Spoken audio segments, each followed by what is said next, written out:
दाइ के छ चुनावको माहौल के छ अहिले?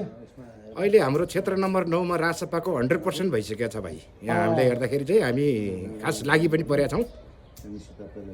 भनेपछि अहिले माहौल घन्टीकै छ होइन त अहिले? घन्टीकै 100% मा छ।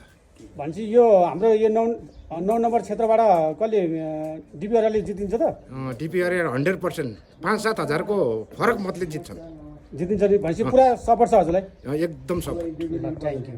अनि रोडामा, पाइपमा, बाँसमा, अनि अनि पालमा, अनि अहिले त्यस्तो चलन छ नि त, अहिले सबैले घन्टी घन्टी भन्छ। सिमेन्टमा, अहिले घन्टी घन्टी भन्छन् नि, के हो? घन्टी के छ माहौल के छ? घन्टी हो तिमी? ए ल घन्टी नै हो त्यसो त। घन्टी घन्टी हामी हो? जेन्जी हो, म जेन्जी हो, ए जेन्जी हो तिमी? म जेन्जी हो। दाइ के छ अहिले चुनावको माहौल के छ अहिले? चुनावको माहौल त सधैँभरि त्यस्तै त हो नि। अब 5 वर्षमा चुनाव आइरहने भाइ। अब यी नेताहरूले जहिले पनि हामी गर्छु भन्छन्।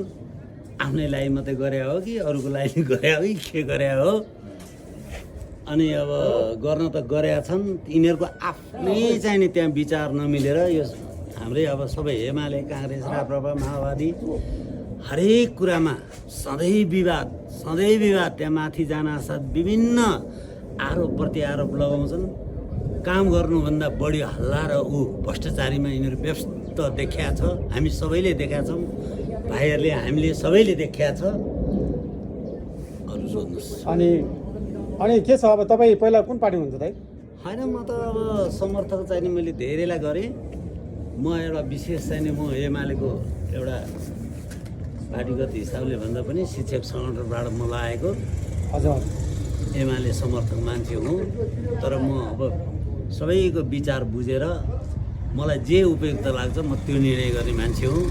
म यसले गरेँ, उसले गर्यो, उसले गरे उसले गर्यो भन्दा पनि सहीलाई म मान्यता दिने मान्छे त्यही नै हो भाइ। अनि तपाईँको एउटा चाहिँ एमाले र काङ्ग्रेसले चाहिँ एकदमै भ्रष्टाचार गरे भन्ने चाहिँ हल्ला आएको छ, के छ यसमा तपाईँको राय सल्लाह के छ? अब हल्ला त के, अब त्यो देखेकै कुरा हो नि। जुन अस्ति अब 23-24को आन्दोलनले नै बताइहाल्यो, पुरै देखिया छ। जनता अब सचेत भइसकेका छन्, हामीले भन्नै पर्दैन। उहाँहरू अब आफै बुझ्ने भइसकेका हुन्छन् र हामी सबैले त्यो कुरा बुझ्नु नै पर्छ। पार्टी हो, पार्टी नराम्रो छैन। व्यक्तिले अब यी अब कार्यहरू गरेका छन्। अब यसलाई यी अब अहिलेका नयाँ शक्तिहरूले पनि गरेका छन्, मर्यादा गरेका छन्। हामी गर्छु भनेर भनेका छन्, लागेका छन्। अब कसले आउला को आउला, अब जनताको मन कतिको परिवर्तन हुन्छ त्यसपछिको कुरा आउँछ भाइ। अनि तपाईँको अनि के छ? अनि अब अहिले घन्टी नै समर्थक हो दाइ?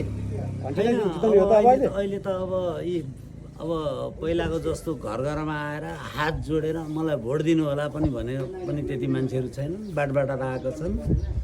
अनि बाटबाटैबाट हाम्रो पार्टीले गर्छ, हामीले भए गर्न सक्छौँ, अरूले गर्दैनन्। सबैको नारा यही नै छ, सबै देखिया छ। अब त्यहाँ विचार हामीले बदल्नुपर्छ। देशलाई जसरी भए पनि बनाउनुपर्छ, गाउँ बनाउनुपर्छ, आफू बन्नुपर्छ, परिवार बनाउनुपर्छ, हामी सबै बन्नुपर्छ।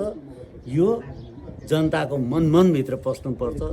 यही नै हो मेरो विचार भाइ। अनि अब घन्टीले जित्यो भने त तपाईँको यो देशमा नेपालमा भनौँ होइन भ्रष्टाचार त मुक्त हुन्छ भनेर छ, के छ तपाईँको राय? खै अब त्यसको अब कस्तो गर्छन् यिनीहरूले त्यसपछि थाहा हुन्छ।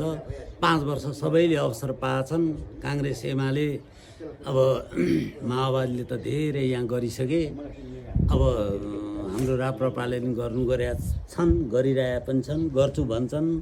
अब यस्तै हो। अब अहिलेको अभियानै जस्तो आछ के अरे राष्ट्रिय स्वतन्त्र पार्टीको। अब गर्छु भनेको छ, जनताले अब विचार परिवर्तन गर्ने भनेका छन्। त्यही नै होला कि अब कसो होला?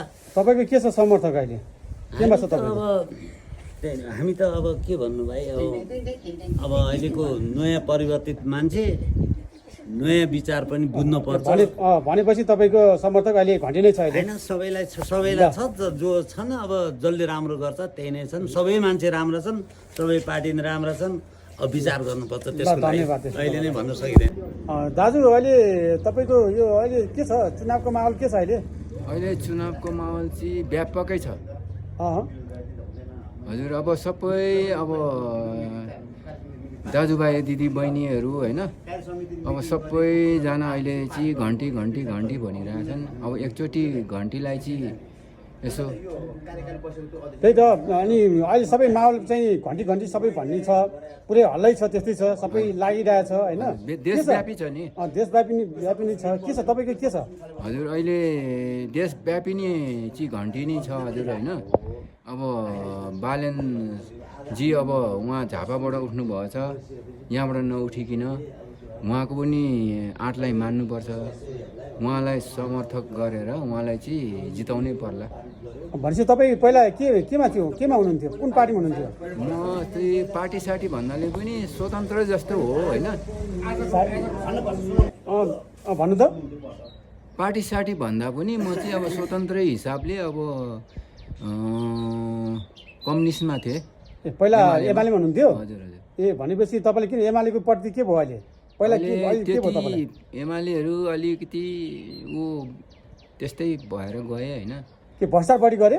भ्रष्टाचार भन्नाले त होइन होइन। अब कामसाममा यताउति अलिकति। तपाईँको मन कसरी फेऱ्यो त? तपाईँ अहिले उता घन्टीतिर जाँदै हुनुहुन्छ, कसरी फेरि? अब जेनजी युवाहरू ताते होइन, युवावर्गहरू ताते अहिले अब त्यस्तै त हो नि। अब भनेपछि अहिलेपालि तपाईँको समर्थक पुरा फुल्ली घन्टी नै हो? घन्टी नै हजुर। ल ओके ल।